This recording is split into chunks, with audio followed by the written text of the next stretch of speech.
Hello YouTubers, I'm Approximator and this is my first YouTube video. This is a response to shanedk, and I posted something on the message board and he responded, and I thought he was a little short with me, so he actually inspired me to make my first video. So thank you, shanedk, I appreciate it. Well, you stated in your response to what I said, which I said something like, I began my response with, the reduced cost of labor was a result of an influx of poor immigrants. Your response was virtually, thank you, Captain Obvious. And then you said, it's America, practically everyone was a poor immigrant or a descendant of one. And then you said, your post is just mindless socialist rhetoric. I have to admit, it bothered me. That's okay. And I would like to retort, and your video supports mindless free market rhetoric. And I think that's a fair response. I don't agree with any human endeavor without well-reasoned morality. What's the word we're looking for here?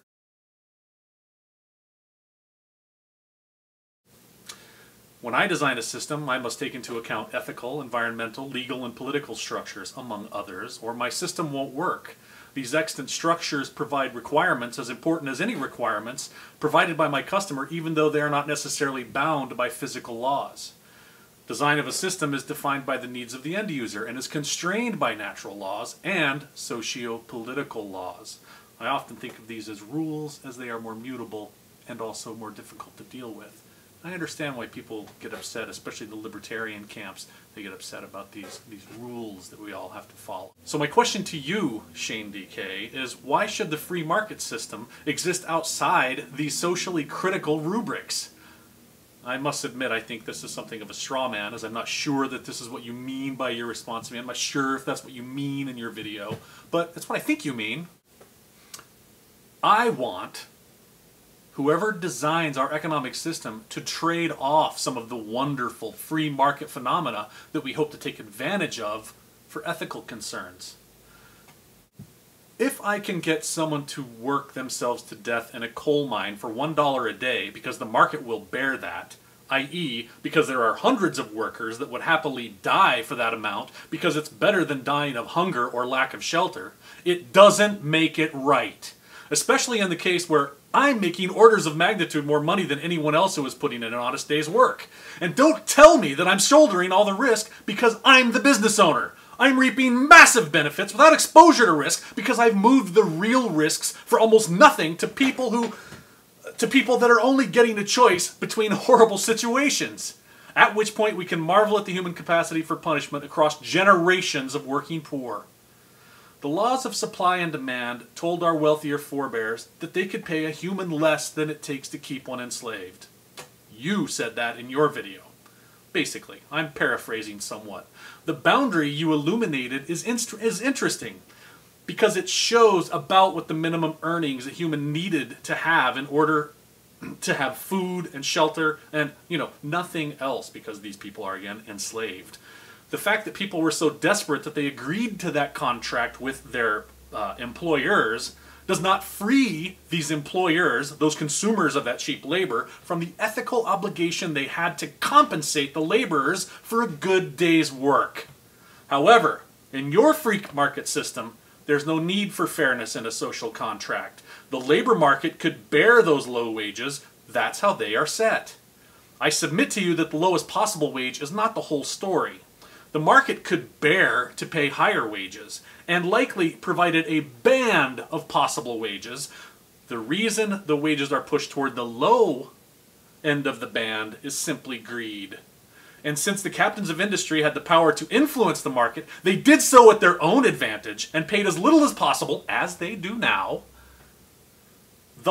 And these unscrupulous, immoral people use the free market for their own advantage, creating the need for socialism and communism, for that matter, by perpetuating a system that always generated advantages for the wealthy while allowing only modest gains, if any, over generations for the poor. So, all histrionics aside, my position remains. If free market forces exist, and I have no reason to deny it, there are always attractors in complex systems. then they must be moderated or constrained in an economic system by sociopolitical concerns, such as ethics and law. The intelligent way to develop a workable system with reasonable constraints is by 1.